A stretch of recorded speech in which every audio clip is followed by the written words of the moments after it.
Hello friend, आप सभी का स्वागत है समीक्षा इंस्टीट्यूट के चैनल पर। मैं देव शर्मा आज आपके लिए पर्यावरण का एक टॉपिक लेकर आया हूं जिसका नाम है परिवार एवं मित्र, जिसमें हम आपके साथ पढ़ेंगे परिवार का वर्गीकरण, रिश्तेदारी और मित्र।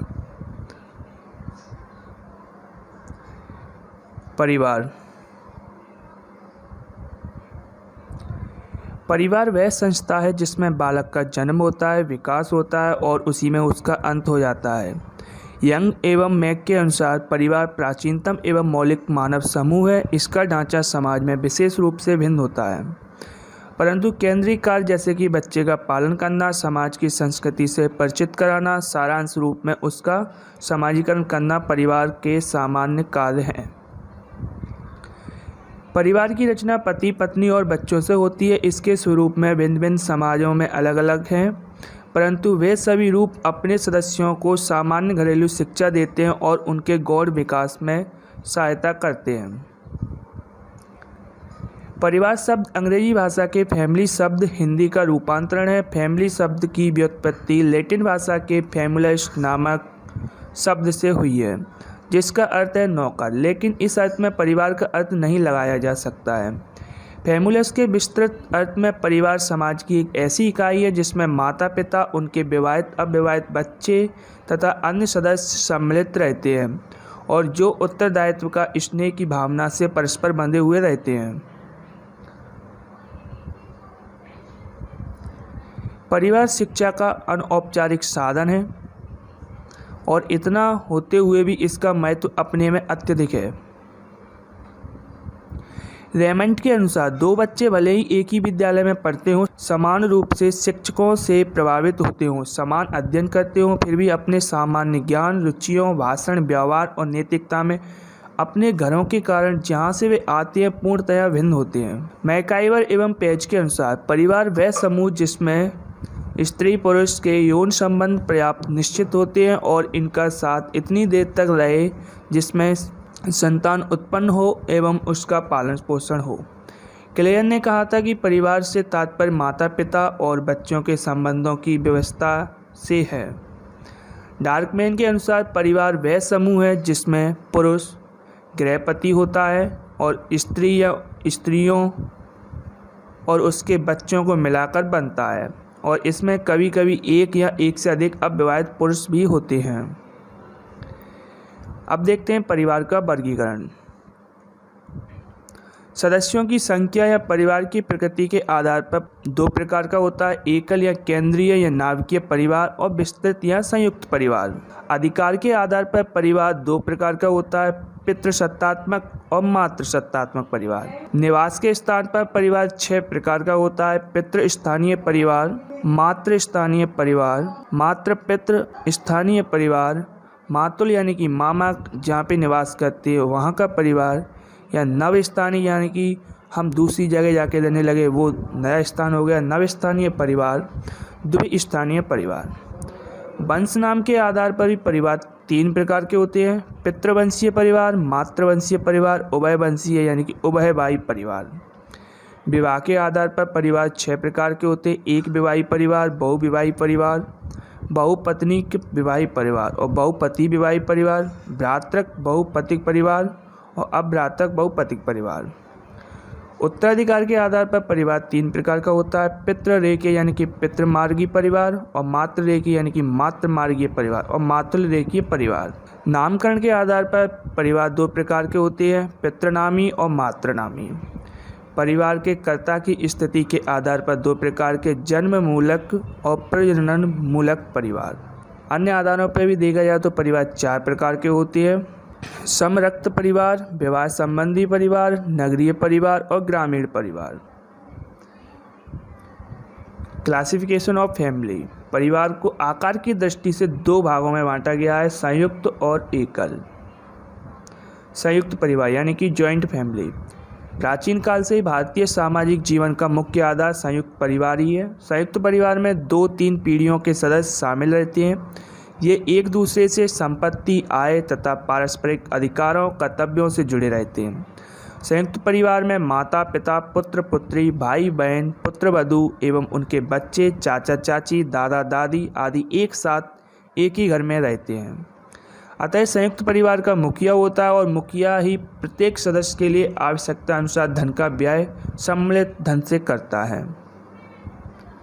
संयुक्त परिवार के गुण में कार्य के विभाजन की व्यवस्था होती है, खर्च की बचत, पारिवारिक धन का समान वितरण, बुजुर्गों के ज्ञान, अनुभव, उपदेश, निर्देश आदि का लाभ, सामाजिक जीवन का विकास, सामान्य हितों की रक्षा, बच्चों का समुचित पालन पोषण, देखभाल एवं विकास और सामाजिक सुरक्षा और पारिवारिक परंपराओं की रक्षा, ये संयुक्त परिवार के गुण हैं। संयुक्त परिवार के दोष क्या हैं? संयुक्त परिवार के दोष हैं व्यक्तित्व के विकास के लिए स्वतंत्र अवसर का अभाव रहता है, पारस्परिक द्वेष, कलह एवं संघर्ष बना रहता है, सामान्य निर्धनता रहती है और आवश्यकता पूरी होती रहने के कारण अधिकांश सदस्यों का आलसी हो जाना होता है, कठोर नियंत्रण होता है।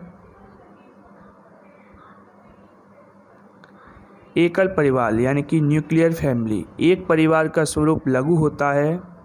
संयुक्त परिवार के विघटन के कारण ही एकल परिवार का जन्म होता है। एकल परिवार में पति पत्नी और उनके अविवाहित बच्चे होते हैं। एकल परिवार का गुण व्यक्तित्व का पूर्ण विकास संभव होता है, कलह की संभावना बहुत ही कम होती है और गृह संचालन में स्वतंत्रता रहती है, पारिवारिक कृतियों का अभाव रहता है, पति पत्नी के बीच मधुर संबंध बने रहते हैं। एकल परिवार के द्वेष यानी कि दोष, शिशुओं की देखभाल की समस्या, संकट के समय स्थिति दयनीय हो जाती है, स्वार्थ की भावना को बल मिलता है, अपव्यय होता है, उचित निर्देशन एवं परामर्श का अभाव रहता है, पति पत्नी के संबंध में कटुता बढ़ना, पारिवारिक जीवन का सुख मिटना, ये एकल परिवार के दोष हैं। परिवार और बालक, फैमिली एंड चिल्ड्रन। यदि दो बालक एक ही विद्यालय में पढ़ते हैं, एक ही समान शिक्षकों से विद्या प्राप्त करते हैं और एक से संगठन के अंतर्गत रहते हैं, एक सा ही अध्ययन, एक सा ही अभ्यास, फिर भी वे पूर्ण रूप से अपने सामान्य ज्ञान, अपनी रुचियों, अपने भाषण और अपने व्यवहार के कारण भिन्न होते हैं, जिनसे वे आते हुए परिवार बालक का प्रारंभिक विद्यालय होता है। यदि परिवार प्रभावशाली होगा तो बालक का व्यक्तित्व भी निस्संदेह प्रभावशाली ही होगा। आदर्श परिवार की विशेषताएं।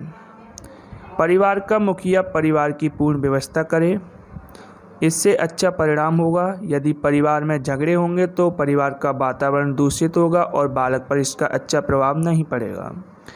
परिवार के मुखिया को परिवार के पड़ोस के वातावरण का भी निर्माण करने में समुचित योगदान करना चाहिए।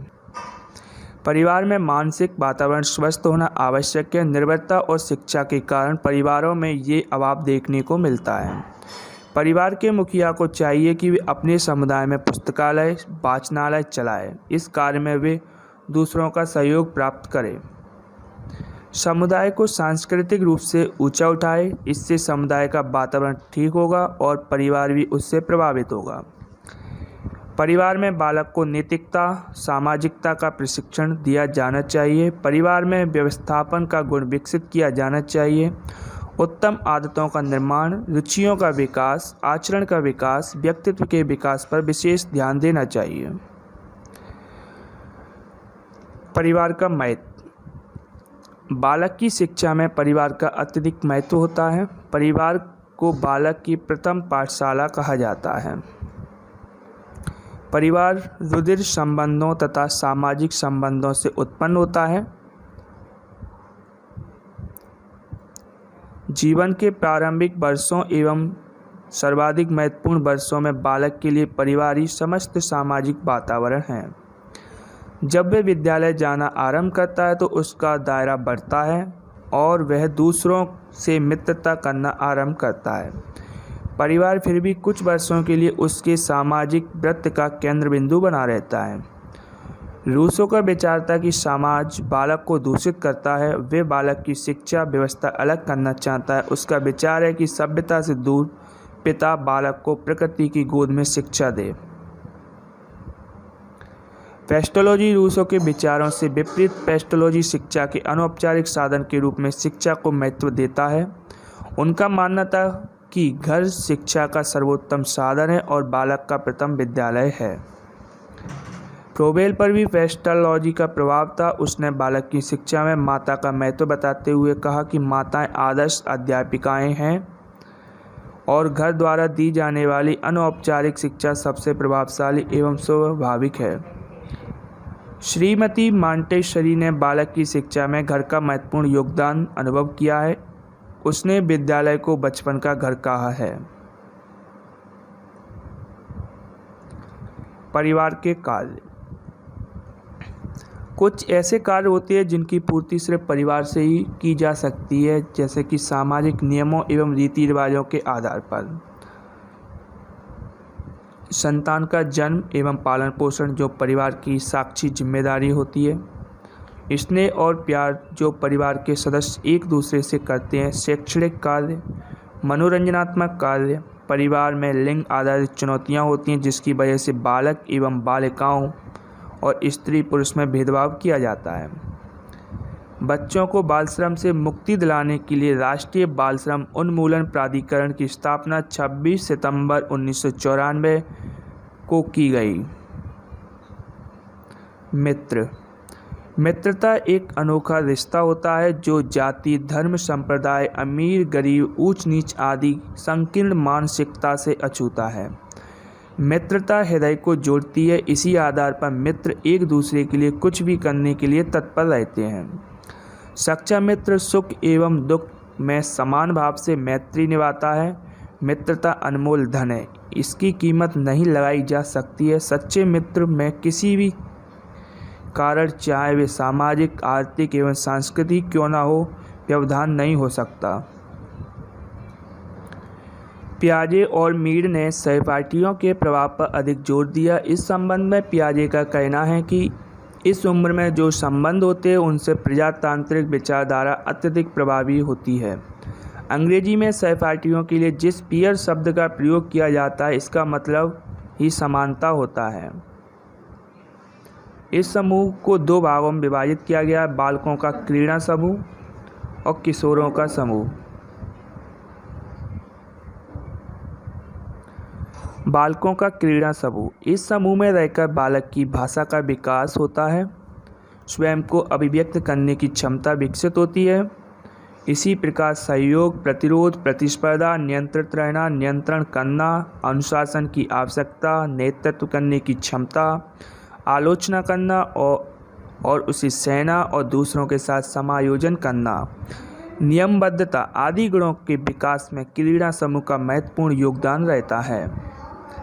इसलिए जिन बच्चों को घर में ही बंद रखा जाता है तथा उन्हें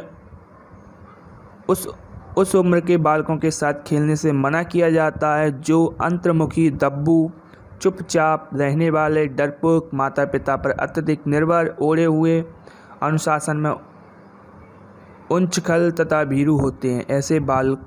ऐसे बालक घर बाहर एकाकीपन अनुभव करते हैं। किशोरों का समूह, क्रीड़ा समूह और किशोरों के समूह में सामाजिकरण के माध्यम से बालकों एवं किशोरों का संपर्क बाह्य जगत में अप्रत्यक्ष होता है। यहाँ सामाजिकरण बिना उद्देश्यों के अनौपचारिक रूप से होता है। किशोर अपनी स्वेच्छा से मित्रों का चयन करते हैं। इस समूह में सदस्य समवयस्क होने के कारण समान स्तर पर व्यवहार करते हैं।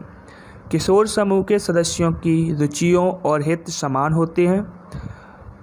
पास पड़ोस, माता पिता, राजनीति, धर्म, संस्कृति, साहित्य, पढ़ाई लिखाई से लेकर स्त्री पुरुष संबंधों तक सभी विषयों पर चर्चा करते हैं। इसके माध्यम से उनके दृष्टिकोण का विकास होता है, उनकी भ्रांतियां दूर होती हैं, आस्थाओं का विकास होता है तथा वे स्वयं का निर्णय कर सकने एवं योग्य एवं महत्वपूर्ण मानने लगते हैं। बाह्य जगत के संपर्क लायक सामाजिकरण इसी समूह में होता है, परंतु इस संपर्क के दो प्रतिकूल प्रभावों की संभावना भी रहती है। प्रथम, परिवार तथा अभिभावकों की अपेक्षा मित्रों को प्रधानता देना। दूसरी, मित्रों के द्वारा शोषण करना। अब हम देखते हैं व्यक्ति और समाज में संबंध के बारे में विद्वानों के क्या क्या विचार थे। सबसे पहले अरस्तु का विचार देखते हैं। अरस्तु, यूनानी विचारक अरस्तु, जिन्होंने कहा कि मनुष्य एक सामाजिक प्राणी है, व्यक्ति समाज के बिना नहीं रह सकता, साथ ही साथ समाज का निर्माण भी व्यक्तियों के आपसी संबंधों के द्वारा हुआ है। संबंधों के अभाव में समाज की कल्पना नहीं की जा सकती है। इस प्रकार व्यक्ति और समाज एक दूसरे के पूरक हैं। दोनों में से किसी एक के अभाव में दूसरे का विकास नहीं हो सकता है। प्रसिद्ध समाज शास्त्री कूले के अनुसार व्यक्ति और समाज का मार्ग भिन्न भिन्न ज्ञात होता है, परंतु विषय दोनों का एक ही है। व्यक्ति और समाज पर विचार करते समय हम दो भिन्न भिन्न दृष्टिकोण का चिंतन करते हैं।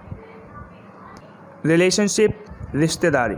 लेवी स्ट्रॉस के अनुसार रिश्तेदारी प्रणाली वंश अथवा रुधिर संबंधी कर्म विषयक सूत्रों से ही निर्मित नहीं होती जो कि व्यक्ति को मिलती है। ये मानव चेतना में विद्यमान रहती है। ये विचारों की निरंकुश प्रणाली है, वास्तविक परिस्थिति का स्वतः विकास नहीं है। रिश्तों की विशेषताएं। रिश्तेदारी समाज द्वारा स्वीकृत संबंधों की एक व्यवस्था है। रिश्तेदारी का आधार विवाह संबंधों के प्राणी शास्त्रीय स्वरूप से है। कभी कभी प्राणी शास्त्रीय आधार न होते हुए भी समाज द्वारा स्वीकृत संबंध नातेदारी की श्रेणी में आते हैं। रिश्तेदारी में गोद लिए हुए बच्चे भी सम्मिलित होते हैं। सामाजिक स्वीकृति के आधार पर नियम भिन्न भिन्न समाजों में अलग अलग प्रकार के होते हैं। रिश्तेदारी सामाजिक उद्देश्यों की प्राप्ति के लिए मान्य सामाजिक संबंध है। रिश्तेदारी व्यवस्था प्राकृतिक रूप से विकसित व्यवस्था नहीं है। विवाह और परिवार के आधार पर रिश्तेदारी का निर्माण होता है, लेकिन सामाजिक मान्यताओं के अनुरूप इनमें अंतर होता है तथा परिवार और विवाह के बाहर के लोग भी इसमें शामिल किए जा सकते हैं। रिश्तेदारी का महत्व क्या है देखते हैं। सामाजिक संबंधों के साथ पारस्परिक व्यवहार को निर्धारित करने और सामाजिक नियंत्रण के लिए ये एक उपयोगी संस्था है। इसके महत्व अनेक दृष्टियों से हैं, जैसे कि पद और भूमिका का निर्धारण, उत्तराधिकारी का चयन, आर्थिक एवं मनोवैज्ञानिक संतुष्टि, सामाजिक उत्तरदायित्व की भावना को प्रोत्साहन, समाज में ज्ञान का आधार।